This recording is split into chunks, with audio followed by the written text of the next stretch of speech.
This is the Horse Radio Network. This is episode 567 of the Dressage Radio Show, official podcast of the United States Dressage Federation on the Horse Radio Network, brought to you by Kentucky Performance Products, Total Saddle Fit, Bates Saddle, Harem-Springer, and Surefoot Equine Stability Program. Today, we have a big show with guests Wendy Murdoch, Felicitas von Neumann Cosel, discussing the Surefoot stability pads. Then Vivianne Schmidt continues to educate us about bits. For our trainer tip, we're joined by Dr. Hilary Clayton talking about reconditioning our horses for competitions.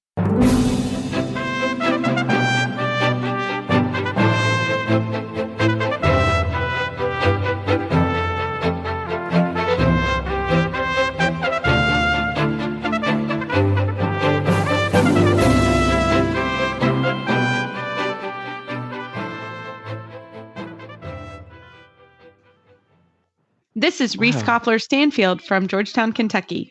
And this is Philip Parks from Rockwood, Ontario, and you're listening to the Dressage Radio Show. Hi, Phil.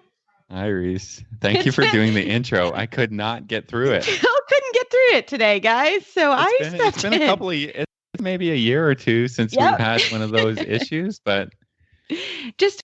We got some blooper reel gold for the Horse Radio Network auditors. Yeah, which too many names, too many topics, too much stuff happening.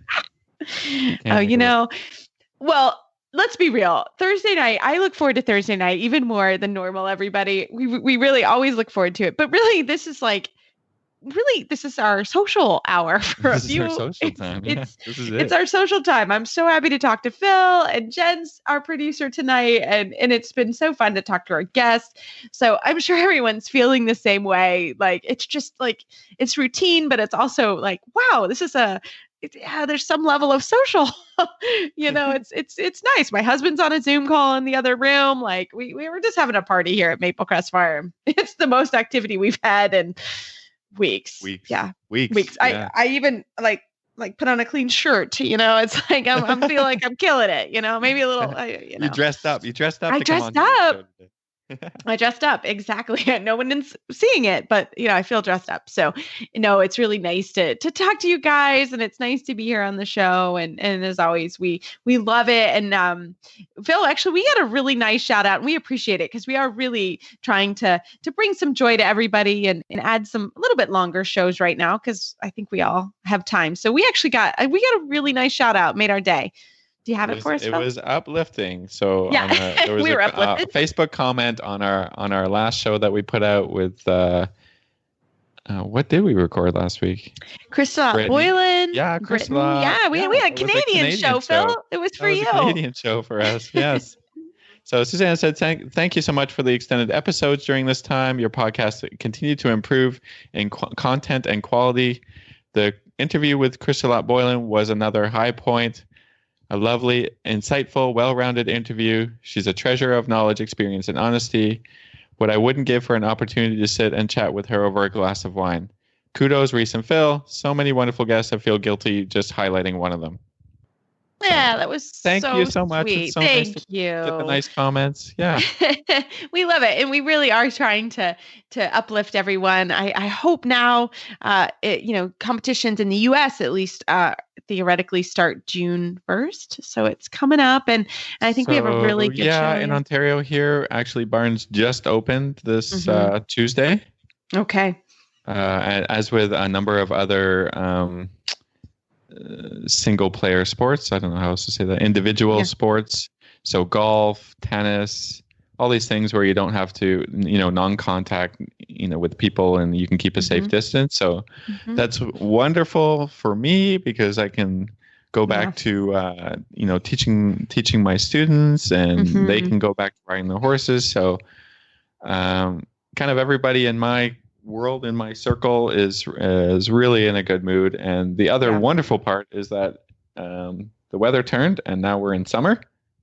So I'm jealous because it's not turned here yet. Week. Yeah, we had a beautiful week. The beginning of the week, not so much, but some great stuff happening. So that's really uplifting. Good. Really trying to to be positive. And, people, I don't know if there's going to be shows or not. There's nothing scheduled. Mm-hmm. But if there aren't, it's okay. We'll just we'll keep training. And we'll do videos and we'll do fun things, maybe freestyles. Got lots of other things we can keep busy with our horses. I think we just, appreciate our health and appreciate that we have horses and that they're really kind to us. And everybody who's kind of gotten back on has been like, oh, he was really good. I think the horses were missing their people. And their yes, exactly. So it's great. It's a wonderful week. Good. Well, we have a great show. We're going to get into it now. We're going to have a commercial break with Bates Saddle, and then we're going to come back with a fun interview with our favorite, Wendy Murdoch, and she has a special guest on her segment today, Felicitas von Neumann Cosel. We hope you enjoy.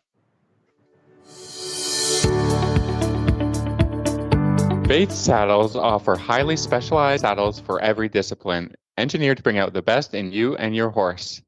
Underneath the finest European leather, you will feel the power of innovation. For you, the rider, enjoy instantaneous comfort, optimal balance, and seamless contact with your horse, leaving you free to concentrate on your aids. For your horse, the Care Cushion System and Easy Change Fit solution ensure the absolute comfort and your peace of mind. Revolutionize your riding experience and fulfill your true potential by riding in a Bates saddle. See your local retailer for a test ride or visit batesaddles.com to find out more. That's batesaddles.com.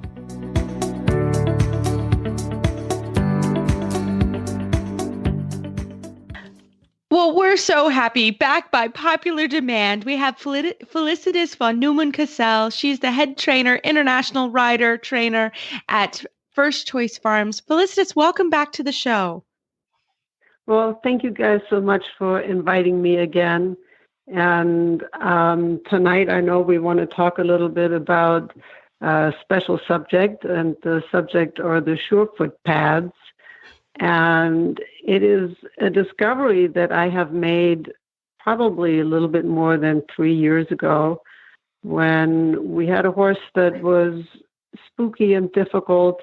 And as we searched for answers, I had tripped over the Surefoot pads and realized that Wendy Murdoch was involved, or not just involved, she was the inventor. And it struck my curiosity, and lovely, she lives close enough by, and she offered that she would come by and introduce the Surefoot pads to us. And the first time around, when we used them, I kind of stood back, and as most people are, they kind of shake their heads and go like, what are we doing here?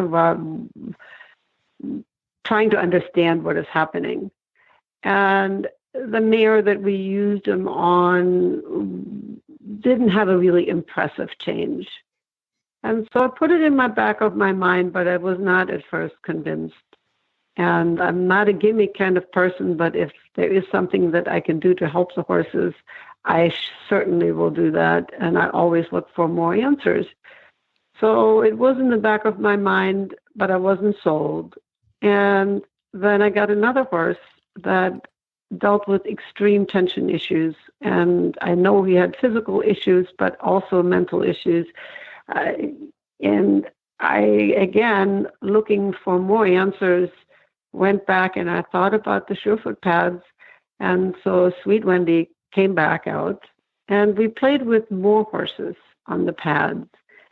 And for her, it was sometimes difficult to convince me of the horse's relaxations because we have so many techniques. I do a lot of stuff on the ground through some body work and other work that the horses are all very relaxed.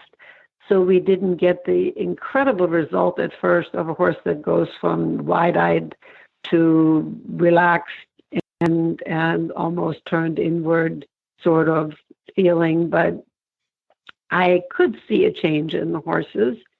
And she left me a set of the pads. And that was the beginning, and I never looked back because now I've had the set and I had to go and play with all the horses. And I started to realize what subtle changes they were. And it took a lot of intuition. And I think people are sometimes afraid with these pads. They're looking for a recipe. How do we use them for the horse? Where do you start? Which color should I use? On which leg? And it really doesn't work like that. You have to see that every horse is different in their responses. They have different issues, different problems.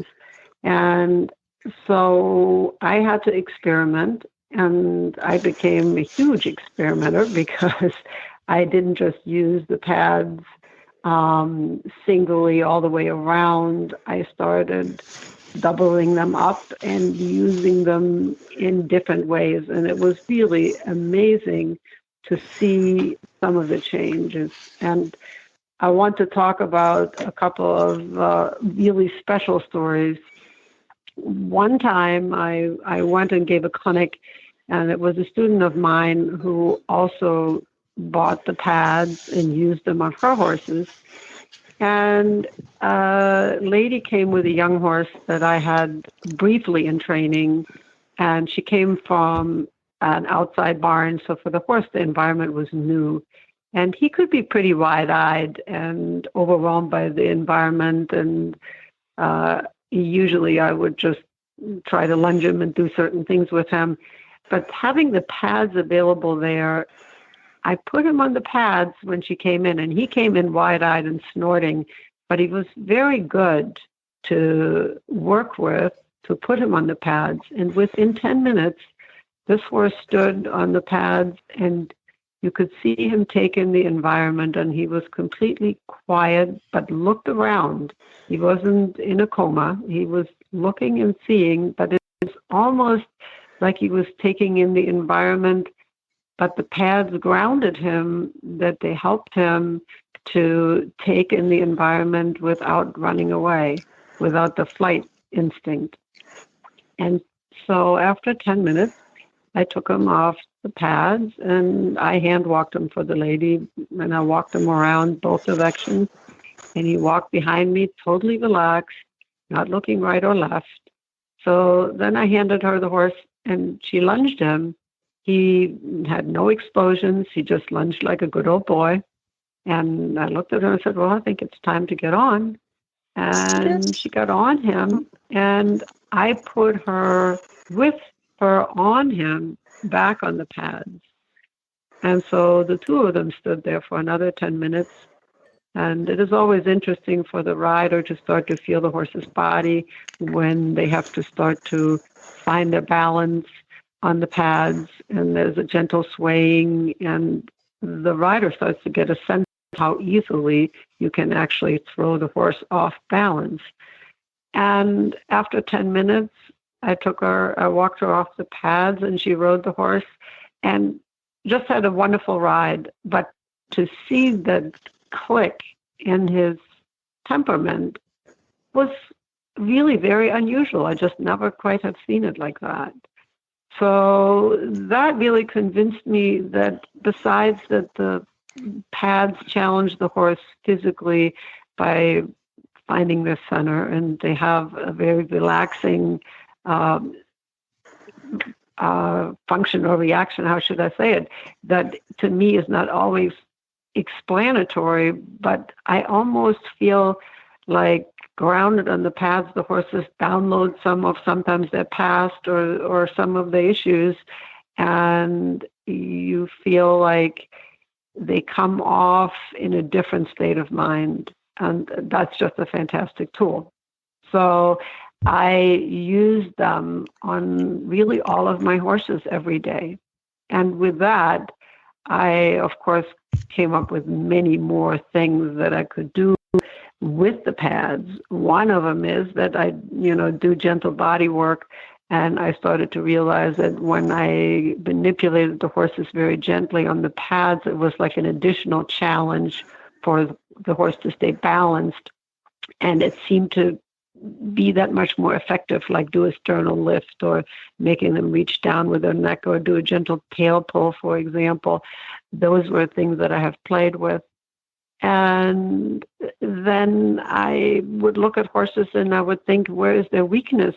So sometimes I would double up the pads in the front And it was interesting. I've had one horse that was working on the Grand Prix, and he really just didn't have a very fancy front leg because they were by nature a little shorter than the hind end. He could really sit, but it was hard for him to get the front end out of the way. And I put him on the pads, like 3 of them on top of each other in the front and a little bit something in the back. And I actually sat on him. And when we took him off and I trotted him off, it's like he had twice the spring in the front, and it felt like his front legs were longer. So was it because he was stretching down and his withers opened up and his sling was more able to work, or was it body awareness? I can't explain it, but it was just a very unique experience. And so then I actually did it also reverse. I raised the horse up behind and also found some really great results. How the horse afterwards comes back looser, softer, more body aware. And one of the places where I feel like it has an incredible function is with older horses, for example. I have several clinic places where I can use them because they have them there. And I've had some older schoolmasters who come in and they look like the old lesson horse all beat up. And we spend half of the lesson on the pads. I put them on the pads with the rider on there often and let the rider feel the difference when the horse walks off. And it really is stunning how some horses just got some of the youthful spring back in the step and how they're able to move better afterwards. And I just think it's incredibly fascinating. Hey, I was just going to ask Wendy, I mean, she must be pretty used to seeing these sorts of reactions in horses now and having a good partner in Felicitas in experimenting through her clinics and just expanding the program to lots of horses. Yeah, but I listening to Felicitas is just, it's so fascinating to me because you're such an experimenter and you're not bound by rules. And so you're willing to just look at the horse and say, what if? And I think that is how Surefoot works best, is when we don't have a preconceived notion, but we simply start to explore and interact with the horse and see what happens and keep that child mind. And that's one of the things that I've loved about watching Felicitas work with the pads. Because, I mean, I remember when she put up a picture of a horse on 3 pads, and I was like, what is she doing? And so I drove up to her farm, and I was like, wow, that's okay. I hadn't thought about that. And it's nice because people can put their own I can't spin wait on until you come back because I do much more crazy stuff now. Oh, cool. It's never ending. It's just wonderful. It's wonderful to watch the horses and see how much you can help them. Yeah, it's so fascinating. And I always send, if I have any seconds or anything like that, I send them up to Felicitas and she comes up with a use for them. So I have another project that I'm working on that I'm going to bring. I'm not going to say anything about it because we want to make sure it works first, but I'm going to bring some up to Felicitas and let her experiment because it's just, it's great. And it's really, it's just really fun. Well, like you said, that's really with the Surefoot. It's not only does it help the horse, but it's a really good sort of bonding experience with your horse, or a good time to sort of learn their reactions and how they do react in different situations. So I can see why that would be such an important tool, Felicitas, as you're working all the horses. For example, when you talk about that, one of the things that I do is I travel with them when I travel with the horses.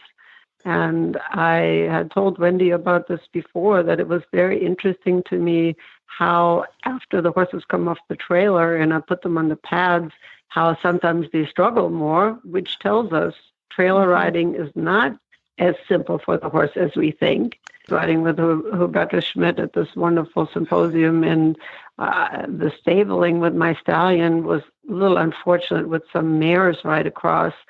And I was trying to put him on the pads the first day when I got there, and he was just beside himself. So it was literally forget it. So I went and rode him.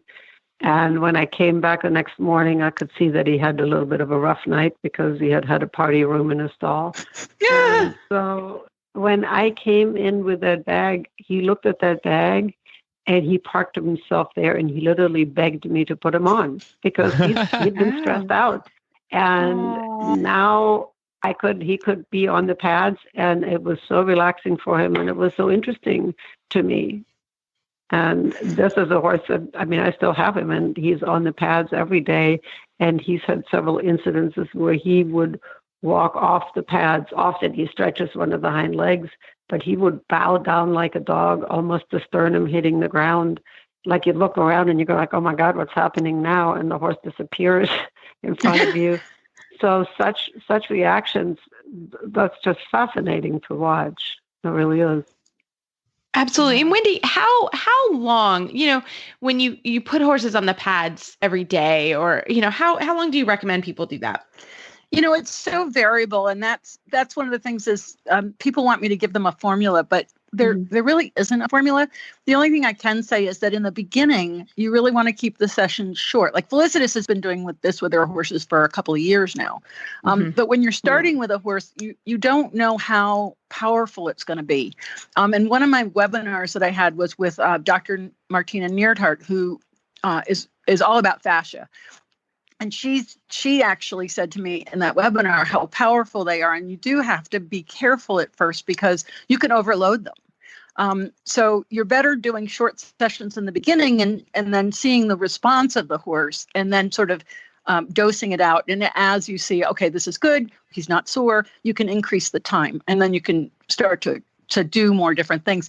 But I always go back to saying, if you're starting a new exercise program, say you're starting to do some yoga poses where you're standing on one leg, you have to build up the strength to be able to do that and the coordination. So while some horses will get on the pads and want to stay there for an hour the first time, we have to be good parents and say, let's just do a few minutes today and we can always do it again tomorrow. And that's the beauty of it is that, you can just come back the next day or a couple of days later and put them on pads again. And you're better doing shorter sessions in the beginning, seeing the response of the horse, and then gradually increasing that time so that you don't overload them or make them sore. I've had people literally in 2 sessions of about 20 minutes apiece, the horse was so sore in his stifle, he had a weakness there, but it caused him to activate all those muscles. And then when she went to groom him, he was really unhappy. So, we sometimes underestimate just how powerful working with instability is. And depending on the weakness of the horse, the issues of the horse, it's always important, especially with any kind of tendon injuries and that sort of thing, that you have a very good vet diagnosis before you start this. And there's vets now that are using Surefoot pads, Dr. Sherry Johnson, Dr. Melissa King, Dr. Rachel Bellini, Dr. Engel. There's a lot of veterinarians now using Surefoot in their practice. For sure. Yeah, they understand. That's fantastic. Well, as always, Wendy, if you have fantastic resources online, how can our listeners find more about Surefoot? So we've finally launched our new website, surefootequine.com. Really simple. Yay! And I'm so excited. And it's still in development, but it's ready for public use. And then I have a YouTube channel now, Surefoot Equine. All of the webinars that I've been doing are up there. And I've had such amazing guests. Felicitas was one of my guests. She's been a very popular webinar guest. And just lots of great information. If you want to purchase Surefoot pads, you can go on to murdochmethod.com. And by the way, for your listeners, because your listeners are so good that I've decided to give your listeners a discount code so they can get 10% off their Surefoot pads. Wow. If they use the code. Let me write this down. Hang on. We're writing them down right now. Okay, it's Sure Love HRN. So SURELOVEHRN. And so that's good until I think it's the end of July. I have to go back and check, but that, because your listeners are great and they message me and tell me that they really love the show. And so I just wanted to give back a little. Oh, thanks, Wendy. Oh, that's fantastic. And Felicitas, how can our listeners find you online for clinics or even more information about what you do with the Surefoot pads? Well, best is always Facebook at this point, I have to admit. And we're just getting ready to get out our new website, but Facebook is the best way to contact me, or you can do the old-fashioned where you can call us at First Choice Farm, 301-854-6541. And I can only encourage anybody, particularly with this discount, you should definitely try it. You'd be amazed what you can find out with your horse. Absolutely. Well, ladies, thank you so much for coming on the show as always, and we look forward to our next chat together. Well, everybody, right now, as we're starting to get back to competition and we're looking, this is actually a really good time to take a look at your feeding program and take a look at your supplement program. And as always, Kentucky Performance Products and Karen Isberg, they're fantastic. So definitely touch base with Karen because she'd love to hear from you and to answer any of your questions. And after that break, we're going to come back with Vivianne Schmidt from Hermspringer. The horse that matters to you matters to Kentucky Performance Products. Are you worried about digestive disorders such as colic, diarrhea, and ulcers making your horse sick? Try adding Nalox Advanced to your horse's diet. The ingredients in Nalox Advanced support a healthy stomach, robust microflora populations, and normal gut function so digestive disorders become a thing of the past. Nalox Advanced is recommended for horses of all ages to maintain a healthy gut and reduce the risk of ulcers, diarrhea, and colic. Why take chances with your horse's well-being? Start your horse on Nalox Advanced today.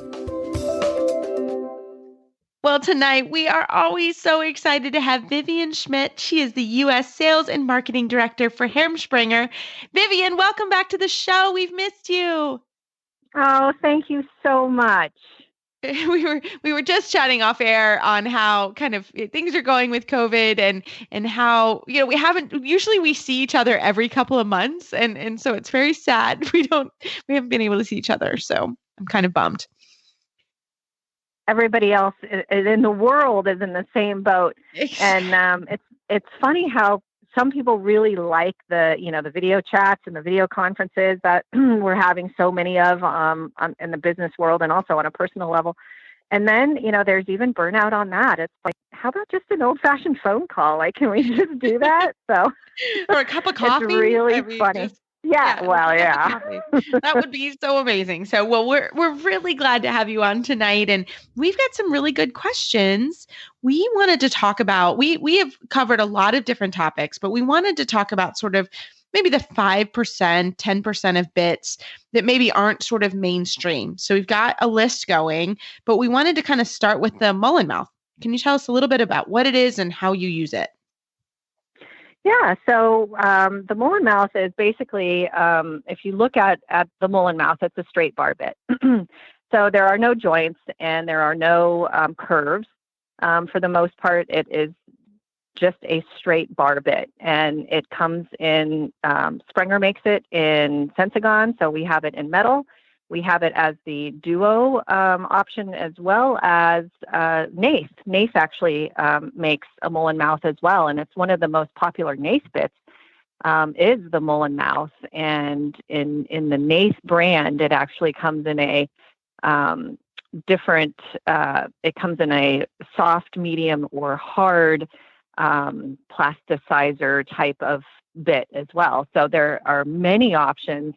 On the Mullen mouth side as well, on the Mullen bit side as well.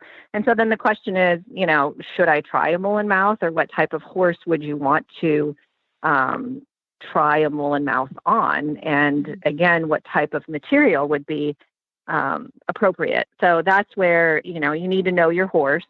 And if they tolerate the metal, that's probably a good option. But if you know that they're not real keen on metal bits, then certainly going to a duo or to a Nace would be an option. And then the question also is, the thickness of the Mullen mouth. We have different variations of that, and it's the same exact thing that we've talked about with the single jointed and the double jointed bits or any type of bit really is, thicker is generally known to be, milder. But again, if you get a bit that's too thick and the horse can't comfortably close their jaw around that bit, then it becomes harsh. So that there again, you want to choose wisely, and thicker doesn't necessarily always mean kinder or more gentle. So a mullen mouth it's one of those bits where, sometimes you think straight bar and you think, okay, good for a dull horse or a dull rider. Not so much though, because you have to think that if you are using a rein aid, if you're using your right rein aid or you're using your left rein aid, unlike a bit that has one or two joints in it, you are affecting the entire mouth. So when you use your right rein, your left rein is also getting quite a bit of pressure because that bar is not, without a joint, there's no place for that pressure to quote unquote break. So it is quite an even distribution of pressure with any type of straight bar, mullen mouth, and then some of the Weymouths as well, have much more of that unilateral, if you want to use that word, effect than any type of broken bit. Yeah, I mean, it's interesting. I've never used one. I've usually been able to find a solution within some sort of broken bit. So I don't have much experience. But I have had experience with horses that don't like metal and prefer kind of there was happy mouths and things like that. Yeah. There's also an interesting bit. Sorry, go ahead. No, go. Yeah. Yeah, that we have, that's a max control that Sprenger makes. And that's a really interesting bit because it is a double jointed bit, which, works just like any other double jointed loose ring snaffle does. But when it gets to a certain angle, which happens when the horse goes against the bit and starts pulling, it actually sort of locks and it becomes a straight bar. And then, once the horse is, quote unquote, through and on the bit again, or, you've made peace, then the angle, once the angle of being through, / on the bit happens, then that sort of the rigidness goes away and it becomes just a double jointed again. So that's really another interesting bit that sort of marries that straight bar mullen mouth concept with a double jointed, because again, you may not always want to ride your horse in a straight bar. So that max control just gives you an interesting sort of mid-range between a straight and a double jointed bit. Wow. Yeah. It sounds like an engineering marvel. Yeah. I'm like, wow. Yeah. That is. The Germans. Yeah. We're all like, yeah. Wow. And that comes in even a Bradoon. It comes in D-rings. It comes in a Pelham. So it's a real interesting mouthpiece with a whole different variety of cheek pieces that you can use. That's really interesting. That's awesome. Mm-hmm. I know. I'm like, wowzers. So we're going to talk about a hackamore. That's maybe not something. I don't think it's legal actually in dressage, but you may have to. There may be some times that you need to use one, right? Yeah, and it's interesting because a hackamore you can definitely say as part of a bitless bridle, and that brings us into the whole discussion about bitless bridles too, and side pulls, and I mean that's a whole nother discussion. So hackamores are quite popular in this country. We sell more hackamores here in the U.S. than we do in Germany, and yet it can be a very effective part of a bridle. I think a lot of times what is a little bit forgotten when we talk about hackamores or when we talk about bitless bridles in general is that they really do put quite a bit of pressure on the horse's nose, the lower jaw, and the poll. So again, it's one of those things where it can be, some horses just have had their mouths ruined. Some horses just will not tolerate a bit, even if they haven't been abused or if they haven't really been had a bad experience with a bit. They just prefer not to have a bit. Or quite frankly, some riders, let's be honest here. Some riders don't don't like the idea of putting anything in the horse's mouth. And so going bitless and or using a hackamore can be a real good alternative for many reasons. But my caution with those is, again, but just like bits and reins, when we talk about, it's the right tools in the right hands, right? And that's kind of the same thing with the hackamore and the bitless as well. And yeah, I mean, I've always been told that just because it doesn't have a bit doesn't mean it's soft and gentle and nice. So right. And then there's the combination hackamores, obviously we've been very dressage focused in our conversations. But then there's the whole jumper scene. And a lot of times what you'll see sort of a combination hackamore with a bit and a hackamore, right? And then you're really getting the pressure in the mouth, from whatever mouthpiece and bit you have in there. Plus then you have, the pull pressure, the pressure on the nose, the lower jaw from the hackamore. So, wow. It's That's out of my wheelhouse for sure. I'm like, what? Yeah. I'm like, I wouldn't be comfortable in doing any of that kind of stuff. No, for sure not. I mean, you're talking a lot of leverage and but you're also talking with some of these jumpers, you're talking just about an amazing amount of power. Yes.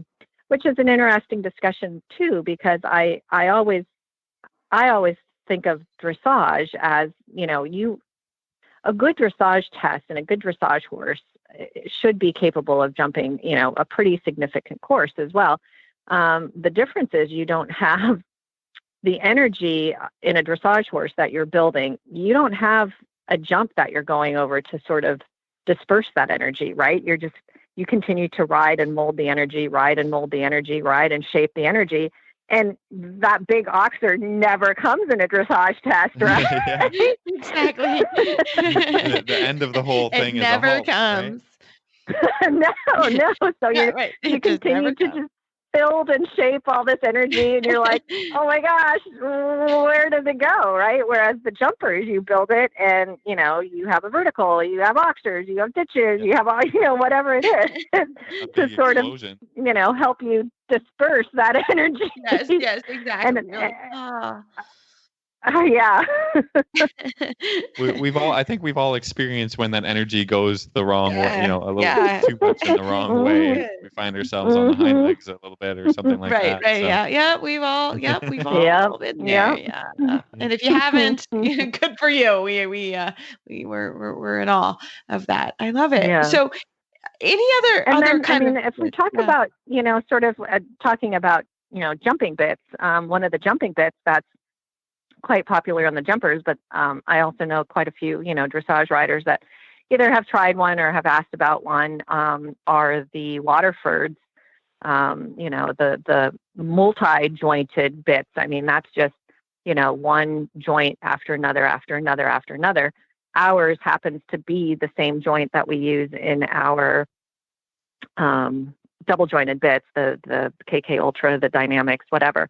We just use the same joint, but a lot of bit makers use sort of a ball, right? A little bit of just a round ball, round joint, whatever you want to call it. And there's anywhere between 4 to 8, 9, 10 of those in between the rings, and that's an interesting bit too. I mean, but generally speaking, it's suitable for the horses that we would, consider heavy, pushing against the bit, sort of leaning against the bit, against the hand. That's another, good bit to try if you are trying to overcome or trying to work with sort of a strong and maybe, overly keen horse.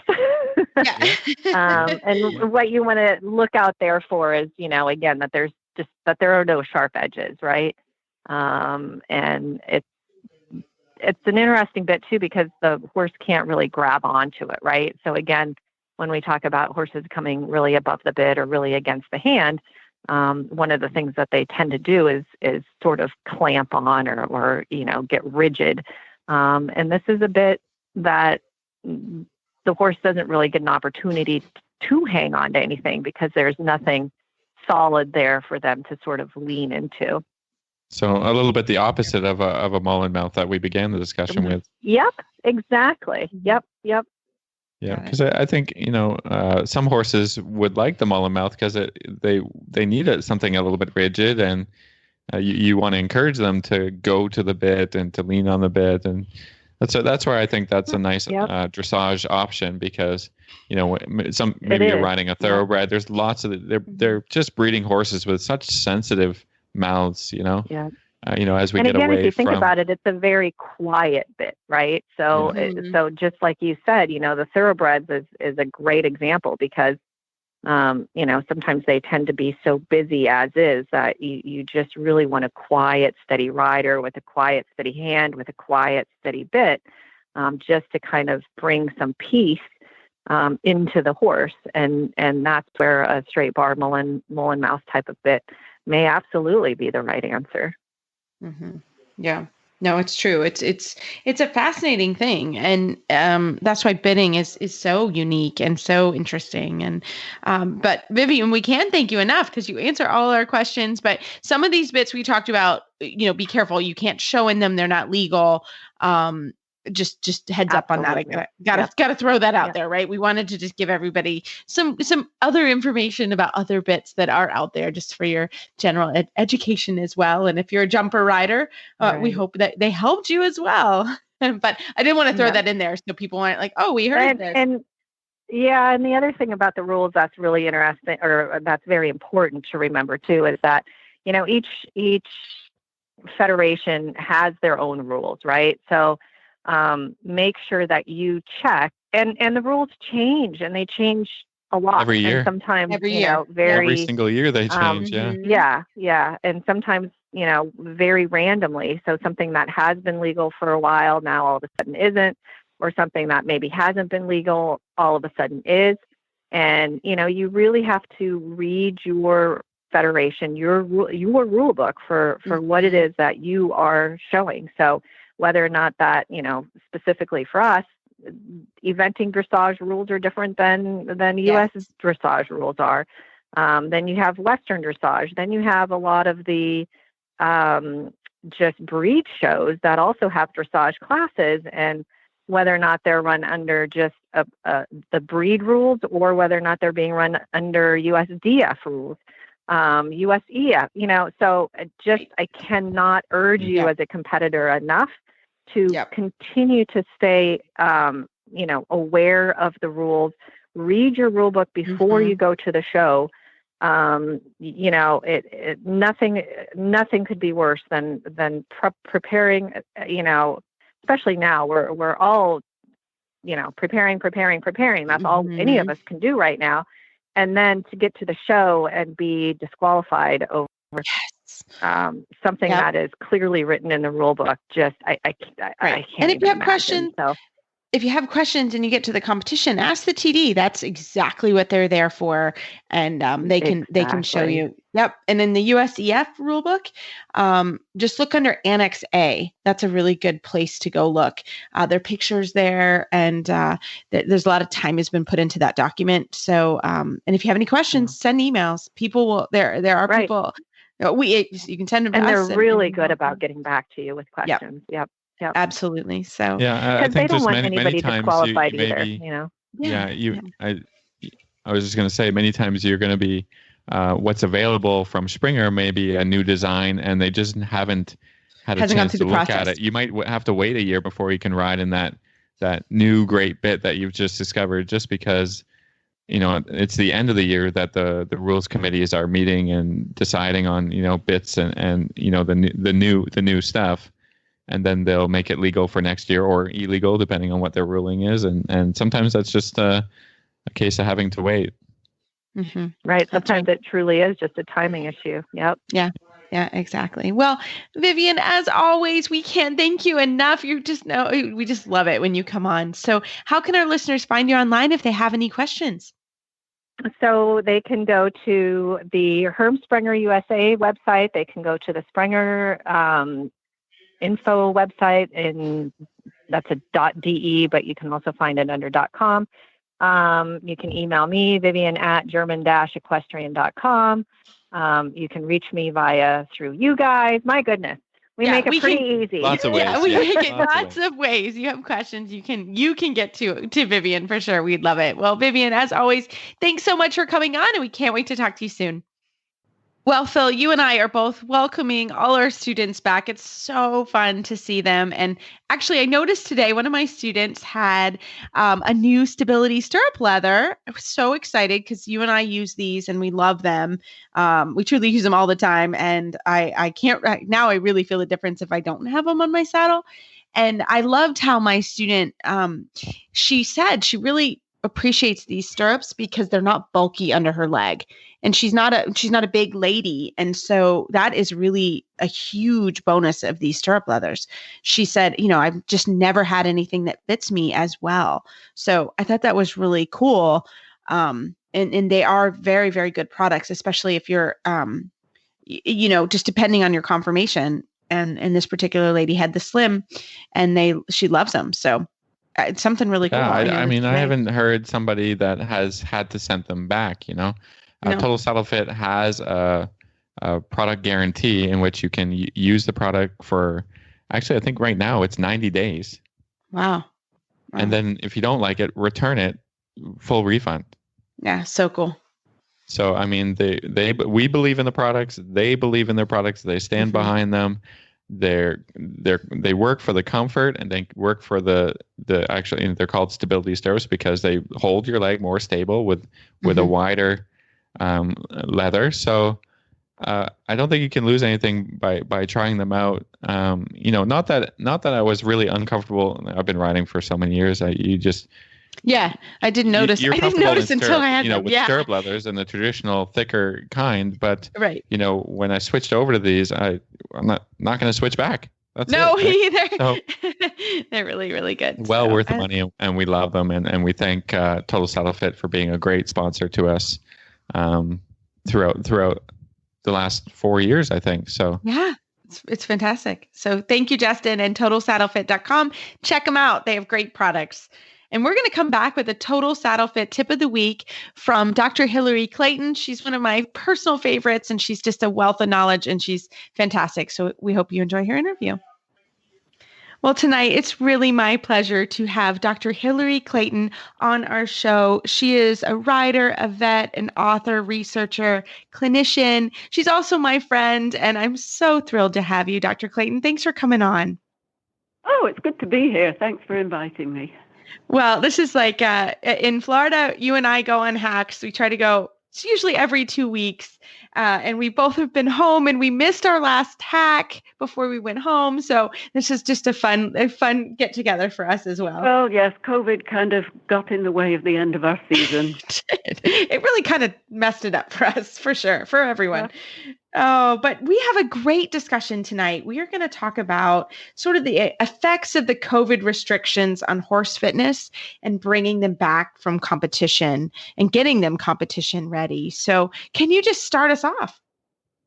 Yeah, well, I think it's different in everybody's situation, how it's affected them in terms of being able to see their horse, to ride their horse, to train their horse, and so on. So it's really a very broad topic. And I think what we should try and do is figure out some basic rules for different scenarios. Right. Absolutely. So let's say, most or a lot of people weren't able to go to the barn for 6 to 8 weeks. So if you're saying, okay, competitions are going to start in a few weeks, where would you start? Right. So if a horse is out of work for up to 4 weeks, they lose very little fitness, right? So you can have those horses back in a week or two to the level they were at before they were laid off. But if it's more than 4 weeks, and of course for the people who haven't been able to ride during the restrictions, it's more like 8 to 10 weeks. So during that time, yes, horses have lost some fitness. You can expect it should take about 5 to 6 weeks to get those horses back to where they were before they were laid off. Wow, 5 to 6 weeks. That is a long time. It's almost more than you would think if you had that much time off. Yes, it is. So if you want just a ballpark rule, when you get out beyond a month, however long the horse has been off, it's going to take about half of that time to get them back. Okay. And that allows for you to, start them slowly. It's like yourself. You don't want to do nothing for a couple of months and then suddenly jump into the gym and do everything you did before you stopped working out. You'd be awfully sore the next day. The same thing for the horses. We have to bring them back gently, gradually, and then progressively build up the workload. And how much does the level of fitness they were at, before being laid off, count towards what you're going to do with them when you bring them back? So, I mean, we have all levels of dressage horses, all the way to Grand Prix. I think on average people will have a first level horse or a second level horse. So, maybe we can talk to sort of, what's their new baseline after, we'll call it 8 weeks. I think in my experience, we can still do walk, trot, canter, or, tell us your advice and your thoughts on this. Okay, well, that was a long question. I know. Well, a lot of thoughts running through my head all the time. I think you said, how much does the horse's initial fitness affect how long it takes them to come back? And sure, the fitter the horse was to begin with, then the more fitness he's going to have retained at the end of 8 weeks. Like you said, the majority of horses are probably going out there to compete, training first and second levels, and those horses don't need as much fitness as a Grand Prix horse. Now, let me define fitness first. If we look at our dressage tests, the distance the horse goes in a test is just over 1 kilometer, so maybe half to 3/4 of a mile on average. And the average speed during the test is something like 6 miles an hour. So dressage does not have a need for a huge amount of cardiovascular fitness. It's not like eventing or endurance racing where you really need to be working on doing the long gallops and getting them fit that way, right? But what a dressage needs is muscular strength. And the higher up the levels you go, the stronger the horses need to be. And at the end of the day, that's really one of the defining factors in terms of how well the horse is going to perform and whether the horse is going to be able to withstand that performance. And by withstand it, I mean not develop repetitive strain injuries, which are, one of the main causes that we lose horses due to lameness. Okay, so strength is absolutely the most important thing as the horses go up beyond about second level. So maybe you could give us some advice on how to reduce the risk of the repetitive strain injuries. Cross-training. Cross-training. Yeah. Okay, yeah. So by definition, you get a repetitive strain injury because you do the same thing over and over again. And what that really means for the horses is that they're working in the same arena, same footing, same movements day after day after day. So even getting out into a field or going out on the trails, you can practice movements. Out in the field, you can practice movements as you go along a trail, or you can just let the horse relax. You can do something different. You can go for a long canter. But you've got to get out of the arena, number one, and you've got to do something that's a little bit different. Different footing, different terrain, uphill, downhill, anything that's different. You can have them swim, go on the underwater treadmill. It's all good for orthopedic health in terms of avoiding those repetitive strain injuries. And, the main repetitive strain injury we get is pulled suspensories. Mm-hmm. Mm-hmm. And we all know that's bad. Oh, so bad, so bad. So actually asking for a friend, aka myself, because my neighbor just got an underwater treadmill. So, I've been lucky. My horses came home from Florida. We gave them sort of a little vacation, which we usually do, but they've been in full work. They had a week off or so. And if you have access to an underwater treadmill, that's something different. How often do you go to that? How much do you do? Because it's getting more and more popular. Yeah, I would do it once or twice a week in a horse that is sound and doesn't have a medical reason that he needs to unload the limbs during exercise. So it's something a little bit different. Depending how deep the water is, there's more resistance to pulling the legs forward. So the underwater treadmill tends to develop the muscles that pull the legs forward, which are not necessarily, they're not the muscles that we primarily need in dressage. But it's a different type of work. It's moving the legs through a wide range of motion. And I would do it once or twice a week. Okay. Excellent. So when you talk about cross training, and let's say we're on a 5-day-a-week schedule, maybe a 6-day, how often would you recommend people work in the arena, and how often do you recommend cross training? Oh, you're not going to like the answer to this. I would alternate days. Okay. So one on, one off. Something else in a day doing dressage. And any research that's been done has shown that horses don't learn more quickly by doing it more often. Right? So training them in the arena 3 days a week, they're probably going to learn just as quickly as if you drill them in the arena 6 days a week. Okay. And so what about, we haven't talked about lunging or long lining or any of that type of work. What are your thoughts?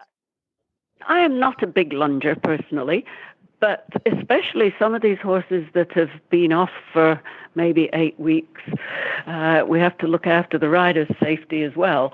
So yes, a little bit of lunging would be okay in the beginning, but don't go crazy. It's the same thing. The horses haven't been lunging for 8 weeks.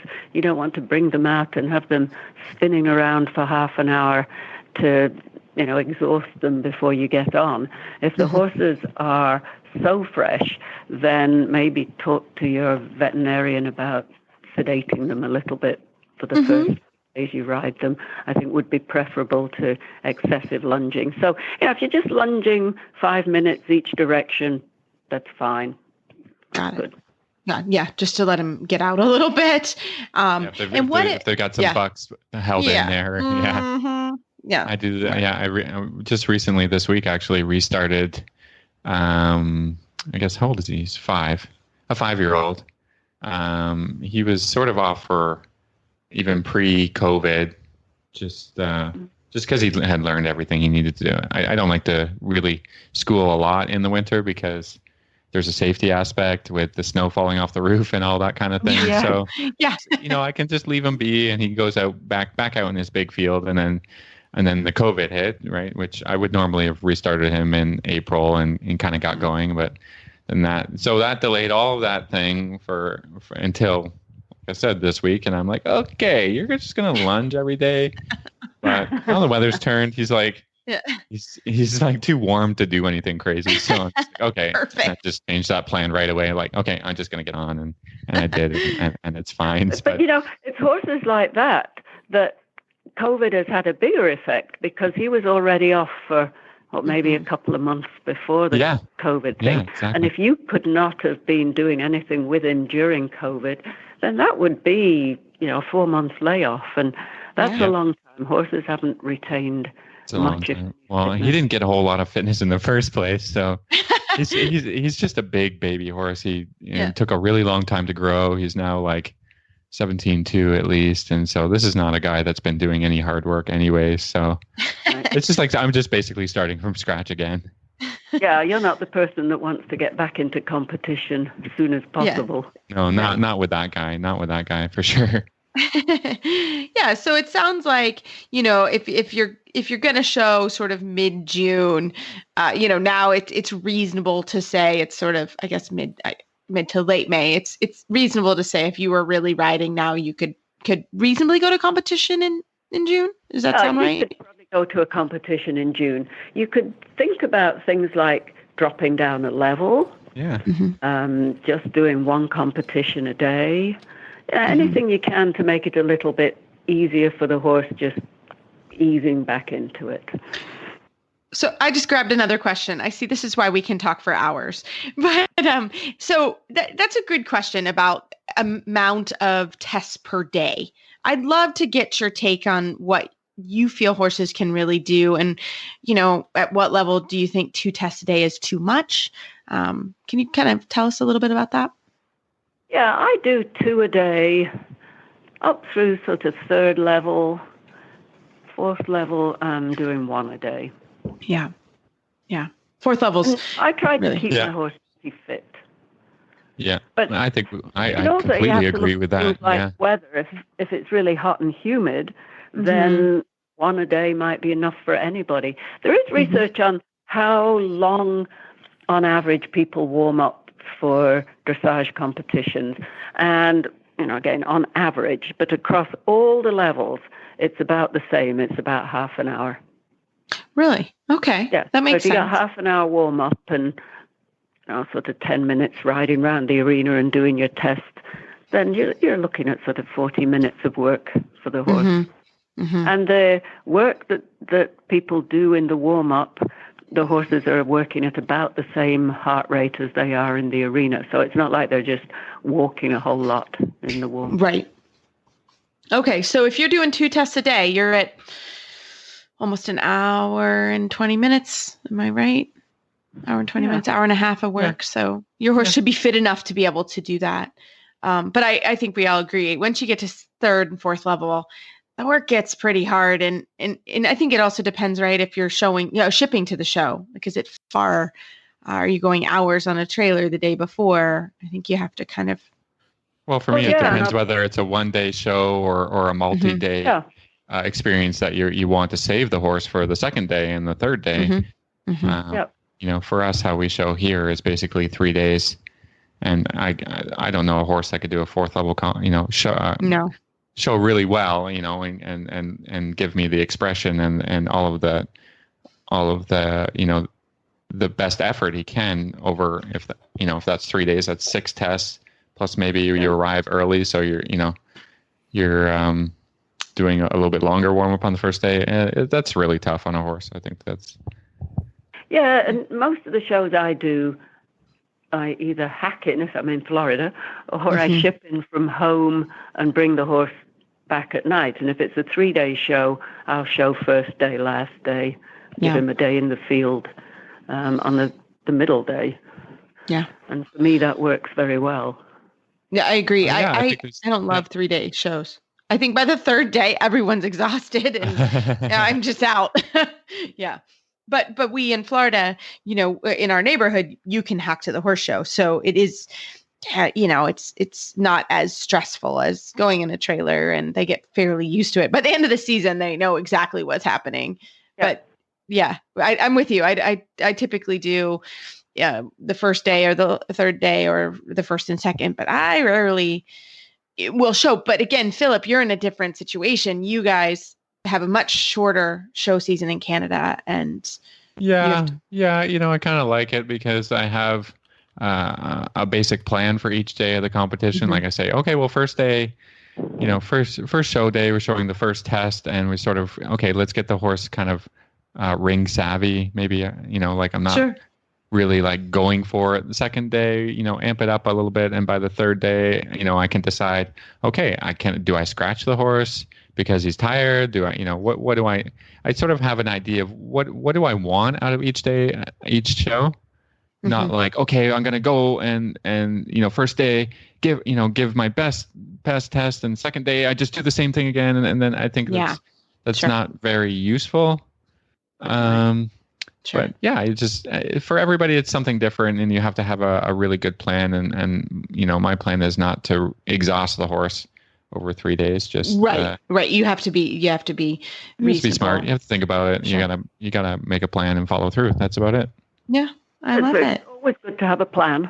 Yes, exactly. That's the plan. That's the plan. Well, Dr. Clayton, thank you so much for your time. We can ask so many questions, and you have amazing research out there, amazing books. If our listeners had any questions, how can they find you online or find more information about all your research? Oh, that's a good question. I don't have a simple answer to that, actually. I write periodic articles in USDF Connection, and I give talks around the place, and I've written a few books that are available on Amazon. Fantastic.